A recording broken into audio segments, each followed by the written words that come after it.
आज जल्दी यूनिवर्सिटी जाना है। शुमाइला ने कल फ़ोन किया था, कुछ नोट्स हैं उनको कंपाइल भी करना है।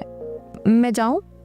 जरूर जाओ बेटा, लेकिन तुम अकेली कैसे जाओगी? चलो मैं तुम्हें छोड़ आता हूँ। अब्बू आप आराम करें, मैं ऑटो में चली जाऊँगी। आपने भी तो ऑटो में ही जाना है, और मैं फिर कौन सा ऑटो पे पहली बार जा रही हूँ। मैं चली जाऊँगी। ठीक है बेटा, जैसे तुम्हारी मर्जी।